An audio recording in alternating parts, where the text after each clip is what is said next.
said, yo, big homie, what's up? They knew me. I said, what's good? He said, my wolves want to get this little nigga, man. But the only reason they won't get him because of you. We was in North Hollywood in California.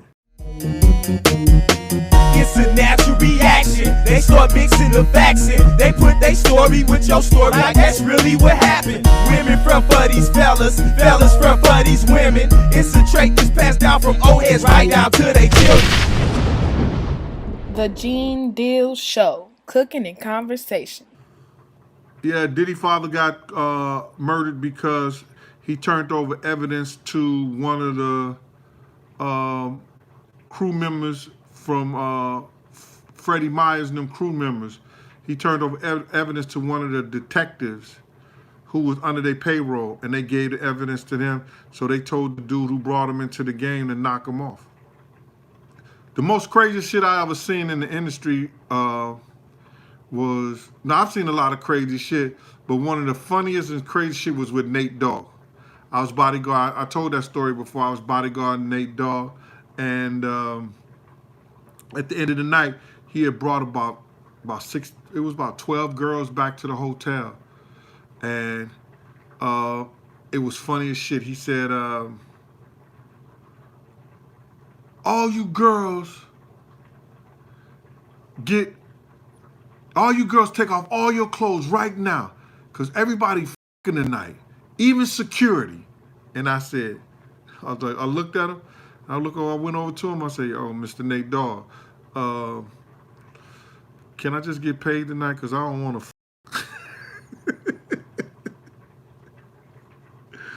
The craziest shit is probably with Scott Storch. We was in North Hollywood at a party that Kanye West was giving, and he didn't want to leave the party because he was with Gloria Velez. And I told him, I'm walking to the door. You can stay here if you want to, because the niggas came over to me and said, yo, big homie, what's up? They knew me. I said, what's good? He said, my wolves want to get this little nigga, man. But the only reason they won't get him because of you. We was in North Hollywood in California.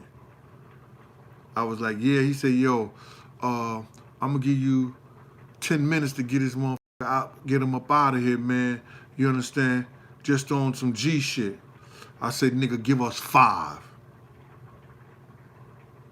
I said, Scott, we got to go because these niggas about to come at us and everything like that right now. They giving me 10 minutes, bro. I said, I told him I only want 5. Then she opened her mouth. I looked at her, I said, yo, listen here, bro. Stay here if you want to. I'm headed to the door. Sometimes you got to respect game like that, man. I'm in North Hollywood with this nigga. I'm the only bodyguard he got. He got over $300,000 and some worth of jewelry on. Yeah, Scott used to date Lil' Kim. What I try to tell people, what would you do if a man, before he dies, tell you his whole life story, everything, his plans, and everything that but he knew that he was gonna die, but he telling you all these plans that he got and what he's trying to do with his life and how he's changing, and he's coming from an immature youngster to a young man and want to take care of his family, want to take care of the people around him. What would you do if you knew that it was some funny, real spooky shit went on about this kid's life? After you look, because a lot of times, a lot of shit is happening in our own lives that we can't even look at what shit is right in front of us. So, what would you do if you was in my position?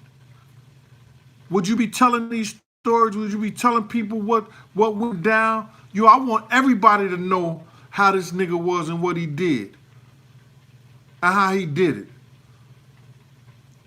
And for everybody that said I just started doing this shit, they're lying, the truth ain't in them. I've been doing this shit. But I couldn't do it at a certain level is because I had kids I had to take care of. Shit that I had to do.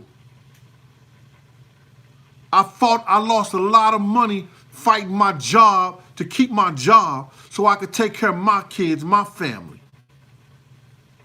Bone Thugs and Harmony. We was out when they was doing that Bone and Biggie shit. We were out in California and when they were doing that, and I was tearing their ass up in pool.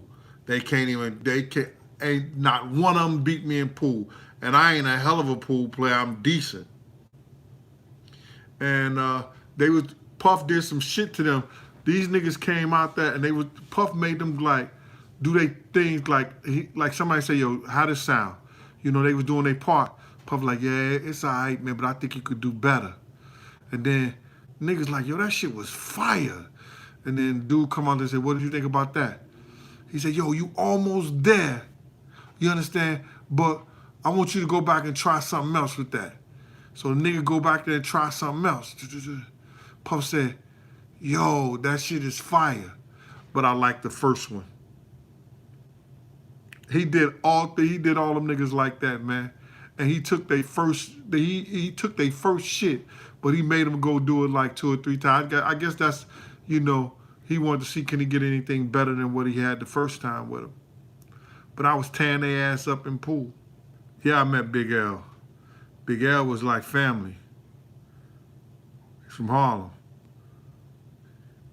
We used to have a game room in the fish store. Everybody used to come to the game room on 112th Street, bro, in the fish store, unless you were scared.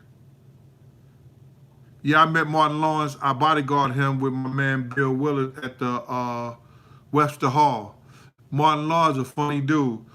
I felt somebody hit me in the back. I had my vest on, and I turned around, and it was Martin Lawrence. He's like, yo, you supposed to be guarding me, and I'm watching your back. I was like, oh, shit. I ain't had no problem with Suge or Pac. I knew what Suge was doing for niggas in the industry anyway. You know, like, y'all gotta understand this.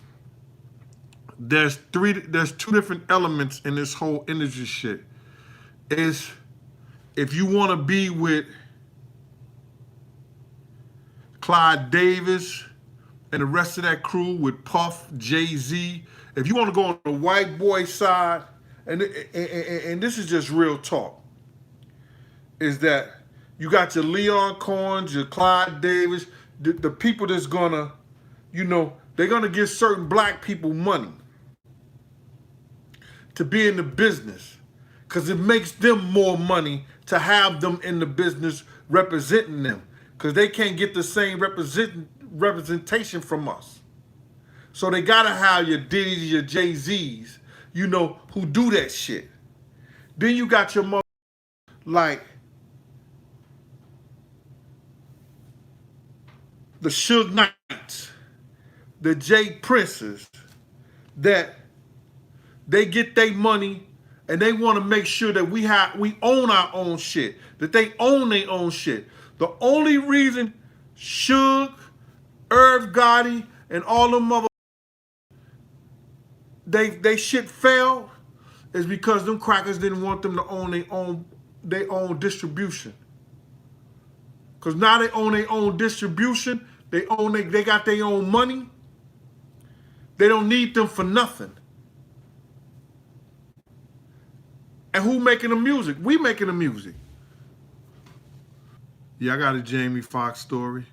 Whatever you do, don't play him in pool. Because if you beat him in pool, that motherfucker will want to play you all night long.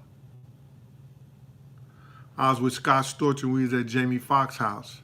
And they was putting down music and everything like that. Now, I done beat everybody around the pool table. I done tore their ass off. So Jamie is walking, you know, playing me, but he's coming back and forth, because he had company in the other room. He was going in there with Scott Storch. Then he had this little, you know, little chick in the other room. So he running back and forth. So then, you know, I'm on the 8 ball. He got like 2 balls left. My man, he ran back. He said, yo, listen here, man. If you ready to go, I'm letting you know. If you beat him, he gonna want to play you over again. He don't play that shit. You know, you gotta. He will keep on playing you until he win. So, or just play all night. He don't give up. So I scratched on 8. We we don't, when you got, if it's not a pool table that you take the quarters to, you know what I'm talking about? We don't even play that shit. You don't scratch on 8, you put it back on the table. But them niggas, you know, you play, you lose if you scratch on 8.